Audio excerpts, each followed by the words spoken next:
6,000 रुपया से किसान सम्मान निधि को कम करके 4800 करना है और किसानों की संख्या भी कम करनी है। और एक ऑप्शन और भी है जी शायद आपका कैलकुलेशन सही नहीं हो सर, ऐसा है, ठीक है।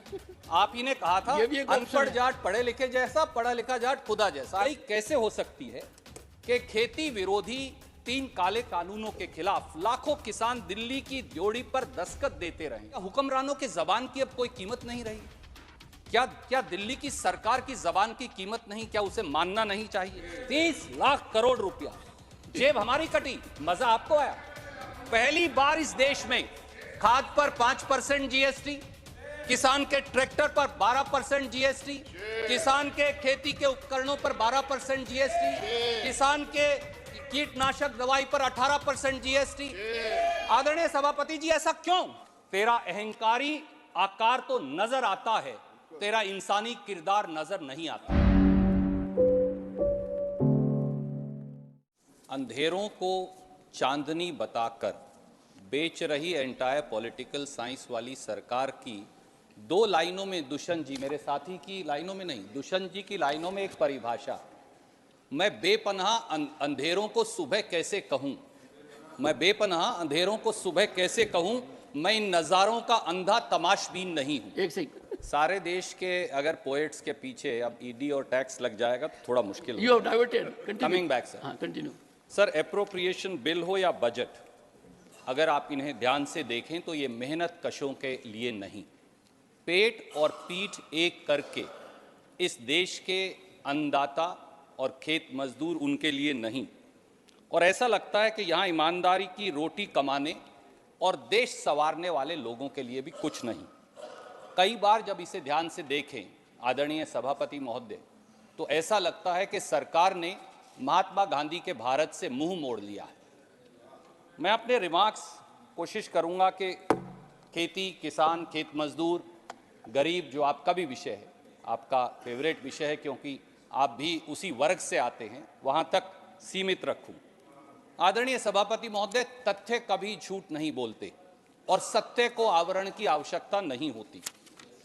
मैं याद दिलाना चाहूंगा, प्रधानमंत्री जी ने 2016 में बरेली की रैली में इस देश से यह वादा किया कि 2022 तक किसान की आमदनी दोगुनी करेंगे। आमदनी तो दोगुनी हुई नहीं, दर्द 100 गुना जरूर हो गया। 15 अप्रैल, आदरणीय सभापति महोदय, 15 अप्रैल 2014 को आदरणीय प्रधानमंत्री जी ने हजारीबाग, झारखंड, भागलपुर, बिहार में जनसभाओं में फिर कहा कि किसान को भविष्य में लागत पर 50% मुनाफा देंगे, और उसकी परिभाषा भी उन्होंने परिभाषित की। उन्होंने कहा किसान की बीज की कीमत, डीजल की कीमत, बिजली की कीमत, मेहनत की कीमत, जमीन का किराया, और उस पर 50% मुनाफा देंगे। पर हुआ क्या? इसी सरकार ने 21 फरवरी 2015 को सुप्रीम कोर्ट में एक शपथ पत्र दिया, मैं उसकी प्रतिलिपि यहां रख दूंगा, लेकर आया हूं आप चाहेंगे तो, और वहां उन्होंने कहा कि एमएसपी, न्यूनतम समर्थन मूल्य, कॉस्ट प्लस 50% प्रॉफिट पर निर्धारित नहीं हो सकता, क्योंकि इससे मार्केट डिस्टॉर्ट हो जाएगी। द 2 वर्ड्स आई कोट, इससे मार्केट डिस्टॉर्ट हो जाएगी। तो लागत पर 50% मुनाफा देने का किसान को वादा भी 15-15 लाख की तरह जुमला निकल गया। आदरणीय सभापति महोदय, मैं माननीय वित्त मंत्री जी का और सरकार के संज्ञान में लाना चाहता हूं, जब अन्नदाता आत्महत्या को मजबूर हो जाए तो सत्ता का सिंहासन डोलता क्यों नहीं? जब एनसीआरबी की report, national crimes record bureau की रिपोर्ट ये बताती हो कि पिछले 9 साल में 2014 से 2021 तक इस देश में 1,04,74 किसान और खेत मजदूर आत्महत्या को मजबूर हो गए। मैं एनसीआरबी की रिपोर्ट भी लाया हूं सर, ऑथेंटिकेट कर दूंगा। तो सरकार अपने मन के दरवाजे खोल किसान की पीड़ा की बात क्यों नहीं सुनती? और सर, जो 2022 की एनसीआरबी की रिपोर्ट आई है, जो 14 दिसंबर 2023 को रिलीज हुई थी, उसमें तो क्या लिखा कि 11,290 किसान और खेत मजदूरों ने 2022 में आत्महत्या की। यानी हर एक घंटे में एक किसान और खेत मजदूर हमारे देश में आत्महत्या को मजबूर है।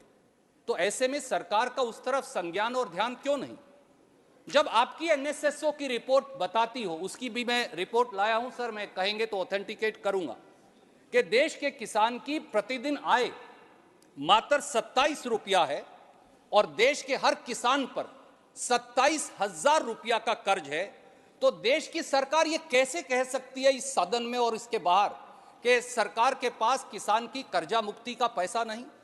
और वो भी तब जब सरकार बैंक डिफॉल्टरों का 19,34,000 करोड़ रुपया बट्टे खाते में डालती हो और 3,11,000 करोड़ रुपया इरादतन गबन करता है, वो डुबो देते हो।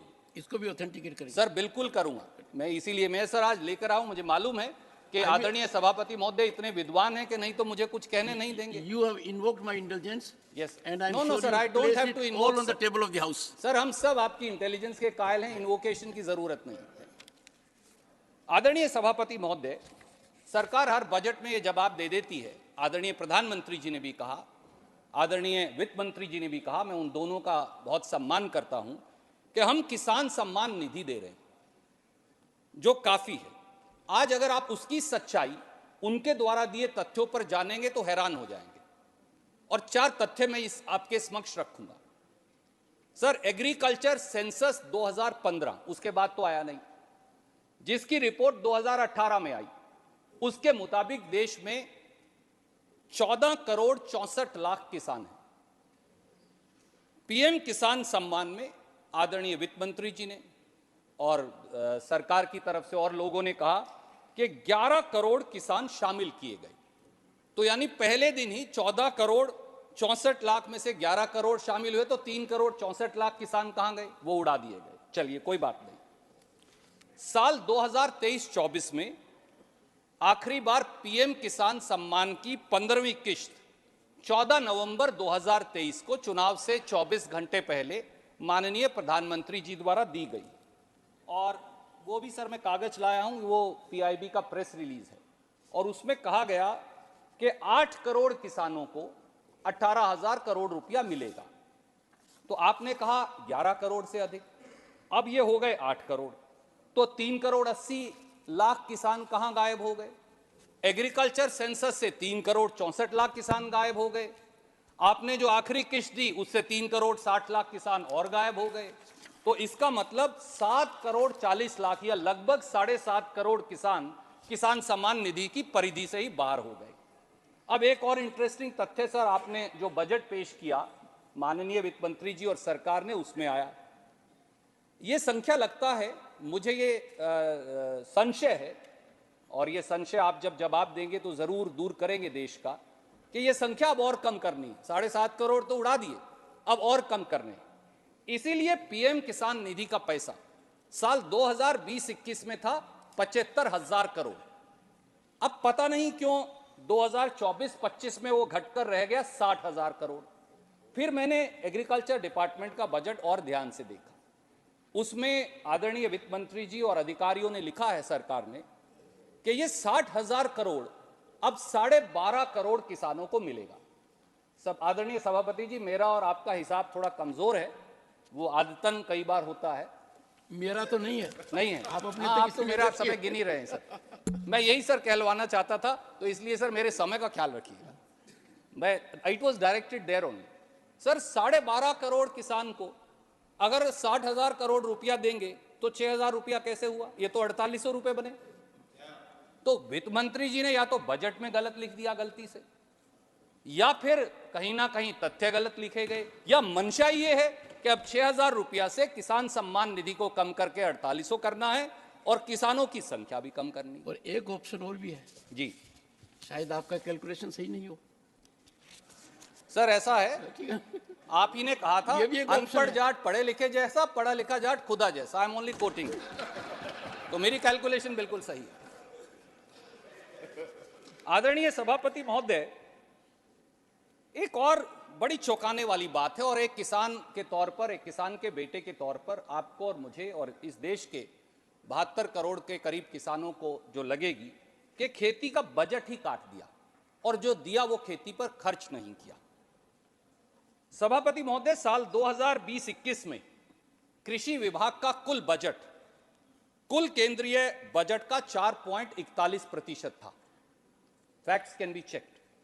2023-24 में कृषि का बजट कुल देश के बजट का 2.57% रह गया, लगभग आधा हो गया। और जो चौंकाने वाली बात है, पिछले 5 साल में मोदी सरकार ने कृषि विभाग के बजट के लगभग 1 लाख करोड़ खर्च ही नहीं किए, वापस दे दिए। ये कैसी सरकार है? किसान आत्महत्या को मजबूर है, खेत मजदूर आत्महत्या को मजबूर है, हर 1 घंटे में एक किसान सरकारी आंकड़ों के मुताबिक आत्महत्या को मजबूर है, और हम 1 लाख करोड़ वापस लौटा देते हैं। और मैं साल दर साल का आंकड़ा भी लाया हूं जो आपके समक्ष रखना चाहूंगा आपकी अनुमति से। 2018-19 में 21,044 करोड़ खर्च नहीं किया, 19-20 में 34,518 करोड़ खर्च नहीं किया, 20-21 में 23,825 करोड़ खर्च नहीं किया, 21-22 में 429 करोड़ खर्च नहीं किया, और 22-23 में 19,762 करोड़ खर्च नहीं किया। इस देश का किसान कहां जाए, क्या करे, कैसे करे, यह एक प्रश्न है जो इस सदन के सामने अवश्य उठना चाहिए। आदरणीय सभापति महोदय, एक सवाल और उठता है, किसान को न्यूनतम समर्थन मूल्य जिसे हम एमएसपी कहते हैं उसकी गारंटी का कानून क्यों नहीं? कोई सरकार इतनी निर्दयी कैसे हो सकती है कि खेती विरोधी 3 काले कानूनों के खिलाफ लाखों किसान दिल्ली की ड्योढ़ी पर दस्तखत देते रहें, 700 किसान कुर्बान हो जाएं, खेत मजदूर कुर्बान हो जाएं, तड़प तड़प कर मर जाएं, और जब उनका आंदोलन खत्म हो तो वह आंदोलन इस वादे के साथ खत्म हो कि किसानों के लिए एमएसपी की गारंटी का कानून लाएंगे, और उसके बाद उसे कहीं ना कहीं शायद रद्दी की टोकरी में छोड़ दिया जाए या वो भूल जाए। क्या हुक्मरानों के जबान की अब कोई कीमत नहीं रही? क्या दिल्ली की सरकार की जबान की कीमत नहीं? क्या उसे मानना नहीं चाहिए? क्या किसान के आंसू पोंछने की कोई मंशा नहीं रही? ये एक सवाल है जो मेरे जहन में उठता है, जो मैं बड़े विवेक से और संयम से आपके माध्यम से इस सदन के सामने रखना चाहता हूं। सर, भाजपा सरकार में अब MSP maximum suffering for producer बन गया है instead of minimum support price, क्योंकि एमएसपी के मायने ही नहीं बचे। क्या यह सच नहीं है कि सरकार एमएसपी पर किसान की फसल खरीदती ही नहीं? और मैं आपको यह बात केवल मुंह जबानी नहीं कह रहा, मैं प्रोडक्शन और प्रोक्योरमेंट का आंकड़ा लेकर आया हूं सर, जो एग्रीकल्चर मिनिस्ट्री ने दिया है। 2022-23 में अगर आप फसल उपज और फसल खरीद का आंकड़ा देखें तो सभापति महोदय, आप और यह सदन चौंक जाएगा। और मैं 4 फसलों का आंकड़ा पढ़कर बताना चाहूंगा। सर, 2022-23 में एग्रीकल्चर मिनिस्ट्री के मुताबिक गेहूं पैदा हुई 1,068 लाख टन, एमएसपी पर फसल खरीद हुई 187,92,000 टन, यानी 17.59%। तो बाकी कहां गई? बाकी सब गई बाजार भाव में बिकने के लिए। सर, तिलहन की जो फसलें एग्रीकल्चर मिनिस्ट्री के डेटा के मुताबिक सोयाबीन, सूरजमुखी, सरसों, मूंगफली, तिल, ये इस देश में पैदा हुई 376,96,000 टन, पर सरकार द्वारा एमएसपी पर खरीदी गई, आप चौंक जाएंगे, केवल 48,000 टन, यानी 0.13%, 1% भी फसल किसान की एमएसपी पर सरकार द्वारा नहीं खरीदी गई। सर, दालों का आंकड़ा देखिए, 2022-23 में 276,90,000 टन दाल पैदा हुई किसान के द्वारा, पर खरीदी गई कितनी?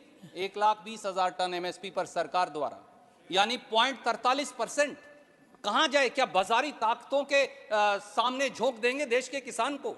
ज्वार, बाजरा, रागी और मक्का, ये 4 जो बड़ी फसलें, ये पैदा हुई 2022-23 में 491,70,000 टन, पर आपके द्वारा खरीदी गई एमएसपी पर सरकार द्वारा 1,28,000 टन, यानी 0.26%।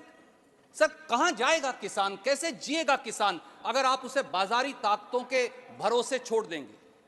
और दूसरी तरफ आपने कहा कि अगर बाजारी ताकतों के भरोसे भी छोड़ देंगे, रेट गिर जाएगा, तो हम मार्केट इंटरवेंशन प्राइस मैकेनिज्म लेकर आएंगे। उसको सर ये बोलते हैं market intervention scheme, price support scheme. बड़े प्रचार से ये चलाई कि हाँ, सरकार सारी फसल नहीं खरीद सकती, मैं मानता हूं, पर सरकार क्या 0.43, 0.17% फसल खरीदेगी मेरी? तो इसलिए इन्होंने कहा हम मार्केट इंटरवेंशन स्कीम लाए। अब उसके बारे में अगर आप देखें तो 2023-24 में 72 करोड़ किसानों के लिए रिवाइज्ड एस्टीमेट इस स्कीम में था। आपका संज्ञान में लाना चाहूंगा, केवल 40 करोड़। फिर मैंने इस साल का बजट देखा तो आप शॉक्ड रह जाएंगे। 2024-25 में अगर किसान की फसल की कीमत गिर जाए तो उसके लिए मार्केट इंटरवेंशन स्कीम में आपने पैसा रखा है 1 लाख रुपया। 72 करोड़ किसानों की फसल के लिए 1 लाख रुपया। आदरणीय सभापति जी, मैं बड़े आदर से आदरणीय वित्त मंत्री जी को भी कहूंगा और आपके माध्यम से ये कहूंगा कि इसे बदलने की आवश्यकता है, नहीं तो इस देश का किसान औने पौने दामों पर फसल बेचता रहेगा और आत्महत्या करता रहेगा। सर, आदरणीय सभापति जी, पीएम फसल बीमा योजना जिसकी चर्चा यहां की जाती है, वो भी अब प्राइवेट इंश्योरेंस कंपनी मुनाफा योजना बन गई। मैं ये क्यों कह रहा हूं? मैं बहुत जिम्मेवारी से ये कह रहा हूं। इस सदन में 23 जुलाई 2022 को सरकार ने जवाब दिया और सरकार के जवाब से यह साबित होता है कि खरीफ 2016 से खरीफ 2022 के बीच बीमा कंपनियों ने जो फसल बीमा योजना चलाती हैं 40,000 करोड़ मुनाफा कमाया। ये मैं नहीं कह रहा, ये सरकार ने सदन के पटल पर जवाब दिया। सर, प्रीमियम दिया उन्हें 1,59,132 करोड़ और क्लेम किसान को मिला 1,19,314 करोड़। तो ये फसल बीमा योजना जो है, क्या ये प्राइवेट बीमा कंपनियों के लिए मुनाफा कमाई की योजना है? और शायद इसीलिए प्रधानमंत्री जी के गृह प्रांत गुजरात सहित अधिकतर राज्यों ने पीएम फसल बीमा योजना से कन्नी काट ली। सभापति जी, देश की सच्चाई ये है कि हम एक तरफ हर साल 6,000 रुपया किसान को देने की दुहाई देते हैं, पर किसान की जेब से 25,000 रुपया प्रति हेक्टेयर हर साल टैक्सेस में निकाल लेते हैं और इसका सबूत है। सभापति जी, आप ये जानते हैं और आपने ट्रैक्टर खुद चलाया है अपने हाथ से, इसलिए मैं आपके संज्ञान में ला रहा हूं। किसान का ईंधन क्या है? डीजल। डीजल पर मई 2014 में एक्साइज ड्यूटी थी 3 रुपया 46 पैसे प्रति लीटर। लगभग 8 और 9 साल बाद आज एक्साइज ड्यूटी उसी डीजल पर है 15 रुपया 80 पैसे प्रति लीटर, यानी 357% अधिक। अगर ये हटा लें, अगर इसे 2014 के रेट पर भी ले आए तो 20 रुपया 15-20 रुपया लीटर तो आज ही डीजल कम हो जाएगा। आदरणीय सभापति जी, मैं इस सदन के संज्ञान में लाना चाहूंगा कि अकेले पेट्रोल डीजल पर एक्साइज ड्यूटी बढ़ाकर इस सरकार ने 9 साल में 30 लाख करोड़ इस देश के लोगों से कमाए। 30 लाख करोड़ रुपया। जेब हमारी कटी, मजा आपको आया? जेब इस देश के लोगों की कटी, मजा आपको आया? और खेती पर तो आदरणीय सभापति, जेब कटी will not go on record. ठीक, आई विड्रॉ सर। आदरणीय सभापति जी, आदरणीय सभापति जी, अब तो खेती पर गब्बर सिंह टैक्स लगा दिया, जीएसटी लगा दिया।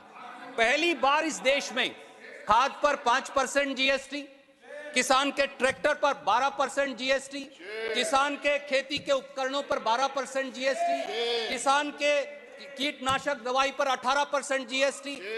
आदरणीय सभापति जी, ऐसा क्यों? पहली बार 75 वर्षों में किसान इस टैक्स के दायरे में क्यों? आदरणीय वित्त मंत्री जी इस पर क्यों दोबारा विचार करने को नहीं मानती? मेरा उनसे विनम्र हाथ जोड़कर यह अनुरोध है। आदरणीय सभापति जी, यही नहीं, किसान की खाद जो फर्टिलाइजर है उसकी कीमतों ने तो अब किसान की कमर तोड़ दी। डीएपी का बैग 2014 में 1200 रुपए से आज 1350 रुपया थैला हो गया सर, आप जानते हैं। यूरिया कीमत वही, पहले 50 किलो से 5 किलो खाद कम करके 45 किलो का हमारा खाद का कट्टा कर दिया। अब बोलते हैं सल्फर कोटेड करेंगे, अब 5 और कर निकाल लिया। कैसी सरकार है जो किसान के खाद के यूरिया के कट्टे से 10 किलो खाद निकाल ले? वो किसान अपनी आजीविका कैसे करेगा? पोटाश सर, साल 2014 में पोटाश के कट्टे का भाव था 450, आज है 850, 400 रुपए का इजाफा हो गया। सुपर खाद थी सर 2014 में 260 रुपया प्रति बैग, आज वो 340 रुपया प्रति बैग है। इस बजट में तो फर्टिलाइजर सब्सिडी का आपने 25,447 करोड़ रुपया काट लिया, यूरिया पर सब्सिडी काट ली 10,147 करोड़, काश सत्ता पक्ष के मेंबर ये देख पाते, बजट को ध्यान से देखते तो पाते किसान की यूरिया का 10,147 करोड़ कम हो गया, और एनपीके उसके बगैर तो किसान का गुजारा चल ही नहीं सकता, उसमें उसकी सब्सिडी पर 15,300 करोड़ काट लिया। हमारी सब्सिडी काटी जा रही है, 25,000 रुपया प्रति हेक्टेयर किसान की जेब से निकाला जा रहा है।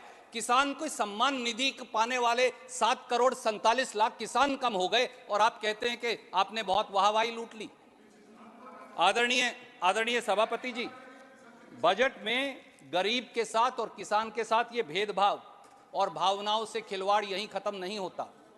सर, प्रधानमंत्री गरीब कल्याण योजना की बहुत चर्चा हुई कि देश के, आदरणीय प्रधानमंत्री जी ने भी कल कहा कि हम देश के 80 करोड़ लोगों को हर महीने 5 किलो चावल या गेहूं मुफ्त देते हैं, पर वो शायद बताना भूल गए कि इस देश में भारतीय राष्ट्रीय कांग्रेस की सरकार राष्ट्रीय खाद्य सुरक्षा कानून लेकर आई थी, जिसका नाम बदलकर अब आपने पीएम गरीब कल्याण योजना रख दिया, यानी नाम बड़े और दर्शन छोटे।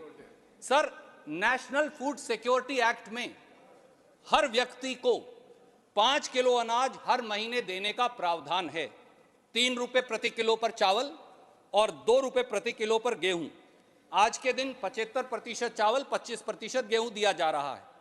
तो 60 करोड़ लोगों को अगर 5 किलो चावल 3 रुपया प्रति किलो पर दें तो बनते हैं 800 करोड़, और 20 करोड़ लोगों को 5 किलो गेहूं 2 रुपए पे दें तो बनते हैं 200 करोड़। तो कुल छूट कितनी दी? 1100 करोड़, और बवंडर ऐसे उठा दिया जैसे देश बदल दिया हो। ये नेशनल फूड सिक्योरिटी एक्ट ही गरीब कल्याण योजना है। 1100 करोड़ की छूट देते हैं, 30 लाख करोड़ पेट्रोल डीजल के टैक्स से निकाल लेते हैं, और खूब बेंच थपथपाकर वाहवाही कमाते हैं। किस प्रकार का देश है? हम कहां पहुंच गए? सर, इसे कहते हैं गरीब के अधिकार छीनकर मार्केटिंग करना। This is what they are doing by PM Garib Kalyan योजना। और सर, खाद्य सुरक्षा की सब्सिडी अगर इस साल के बजट में देखें तो आदरणीय वित्त मंत्री जी और सरकार ने खाद्य सुरक्षा की सब्सिडी का भी 7,082 करोड़ काट लिया। क्यों? गरीब के साथ ये अन्याय क्यों? सवाल सीधा है।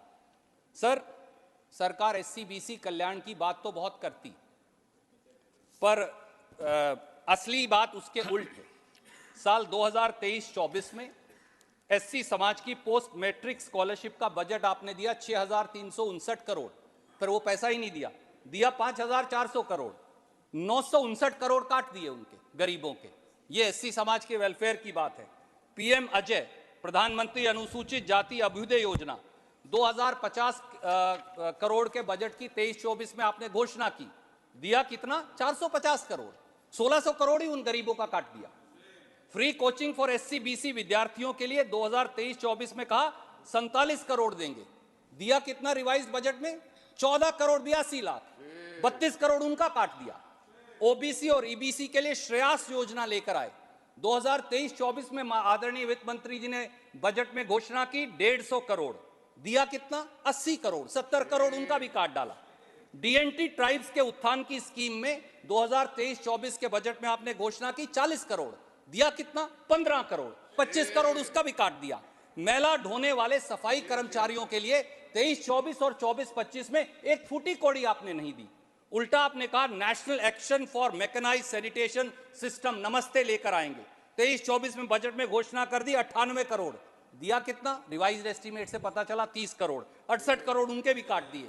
और अब तो सर बाबा साहब डॉक्टर अंबेडकर फाउंडेशन का बजट भी पिछले साल के मुकाबले इस साल 10 करोड़ काट दिया। क्या ये आपका एससी और बीसी के साथ न्याय है? इस बात का फैसला भी करना पड़ेगा। और सर, मैं 4 लाइन कह के मेरी बात समाप्त करूंगा क्योंकि मेरा समय पूरा हो गया, और ये मेरे साथी ने, इसने नहीं, कभी कभी हमारे जैसे किसान भी 4 लाइन लिख लेते हैं। घोर अंधियारे की स्याही में अब सूरज का आगाज नजर नहीं आता, तेरा अहंकारी आकार तो नजर आता है, तेरा इंसानी किरदार नजर नहीं आता। भूखे पेट खाली जेब महंगी जिंदगी अब तेरी पहचान है। भूखे पेट खाली जेब महंगी जिंदगी अब तेरी पहचान है। बेरोजगार जवानी के टूटते अरमानों का सबब तेरे नाम है। खाली सिलेंडर वाली गरीब मां की आह न लग जाए तुमको, खाली सिलेंडर वाली गरीब मां की आह न लग जाए तुमको, हाथों में छाले लिए मजदूर की बद्दुआ न लग जाए तुमको, क्या सैकड़ों किलोमीटर पैदल गांव लौटते आदमी के मन की चित्कार सुनी है तुमने? क्या अपने बच्चों की हजारों लाशों से हटी गंगा मैया की पुकार सुनी है तुमने? Sir 30 second, Time over. I am concluding. No, please. क्या नहीं, कभी नहीं, सुनी नहीं, है नहीं। सर 30 सेकेंड होगा, क्या कभी सुनी है घर में आटे के खाली डिब्बे की खनखनाहट? सुनी है महंगी रोटी और सस्ती जिंदगी की चिल्लाहट? उठो, अहंकार की अट्टालिकाओं से बाहर तो आओ, रणदीप सिसकती सुरजेवाला जी। जिंदगी के दर्द को जान तो जाओ। should- अगर जान लोगे, महसूस करोगे तो पाओगे कि तुम्हें कराते हुए Nothing will go on Hindustan record की now. आवाज सुना। Nothing. खबरों में बने रहने के लिए फोरम 4 को सब्सक्राइब करें और नोटिफिकेशन पाने के लिए बेल आइकन दबाएं।